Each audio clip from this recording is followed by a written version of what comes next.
कर रहे हैं।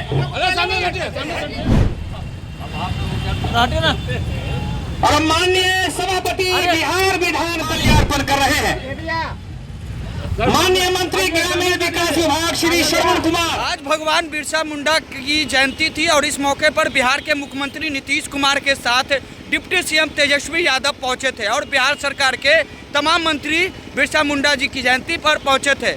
जब हमने सवाल किया मुख्यमंत्री नीतीश कुमार से तो मुख्यमंत्री नीतीश कुमार ने साफ तौर पे कहा है कि हम आप लोगों को चाहते हैं, आप लोगों का शुभचिंतक है। वो विजुअल दिखाते हैं जहां बिहार के मुख्यमंत्री नीतीश कुमार जब बिरसा मुंडा जी के प्रतिमा पर माल्यार्पण कर वापस लौटे तो क्या कुछ कहा।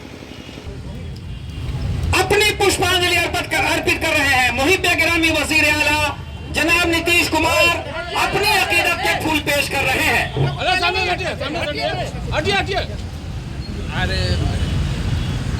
माननीय उप मुख्यमंत्री श्री तेजस्वी प्रसाद यादव माल्यार्पण कर रहे हैं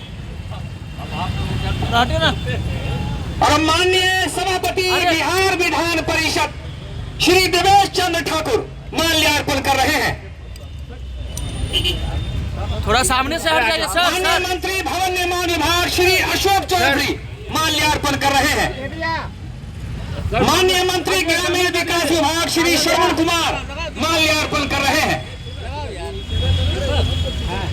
माननीय मंत्री परिवहन विभाग श्रीमती शीला मंडल। तो आपने वह विजुअल्स भी देखा बिहार के मुख्यमंत्री नीतीश कुमार की वो बातों को भी सुना, साथ ही साथ भवन निर्माण मंत्री अशोक चौधरी ने क्या कुछ कहा है वो सुनाते हैं हम आपको। कम से कम ये बात तो है ना कि प्रधानमंत्री जी को लगभग 10 वर्ष हो रहा है, तो 10 वर्ष बाद कम से कम बिरसा मुंडा जी के यहाँ गए। पहली बार अगर फर्स्ट ईयर होता जाते तब समझ में आता ना, पहली बार गए हैं, 10 साल में याद आए हैं। जैसे जैसे चुनाव नजदीक आ रहा है तो लोग महापुरुषों को याद तो करते ही हैं, अच्छी बात है। बीजेपी आपकी सरकार डाउन नहीं, लॉ एंड ऑर्डर की बात कैसे देखते हैं? नीचे का आरक्षण पर क्या हमला करेगा? आरक्षण पर तो नीतीश जी जैसे व्यक्ति पैदा हुए जिन्होंने 70 साल की आज़ादी के बाद आज तक तो आरक्षण दिया जाता था, किसी गणना पे नहीं, डिमांड पे दिया जाता था। इस बार तो माननीय नेता ने जातीय गणना करने के बाद जो आर्थिक शैक्षणिक स्थिति थी, जो परिस्थिति थी, उसके हिसाब से आरक्षण देने का काम किया। तो एक नया ट्रेंड हिंदुस्तान में शुरू हुआ है ना कि भाई परिस्थितियों को देख करके आप आगे बढ़िए, योजनाओं का निर्माण कीजिए, जिसका डिमांड बहुत लंबे समय से पेरियार जैसे लोग करते रहे, उनके पहले भी बहुत से लोग करते रहे। तो इसलिए परिस्थितियां जो नेता ने काम किया है ये तो पीढ़ी दर पीढ़ी आने वाले समय में लिए एक मील का पत्थर साबित हो गया है। सर बीजेपी ने गोवर्धन पूजा के बहाने यादव को जिताने की कोशिश की और लालू यादव पे लगातार हमला बोल रहे हैं, लालू जी नहीं बोल रहे, ये क्या हो रहा है? बीजेपी अपने तरीके से लोगों में अपना परसेप्शन बनाने की कोशिश कर रही है, एक परसेप्शन बनाने की कोशिश कर रही है। किसी जात की राजनीति से ज़्यादा ज़रूरी है काम की राजनीति।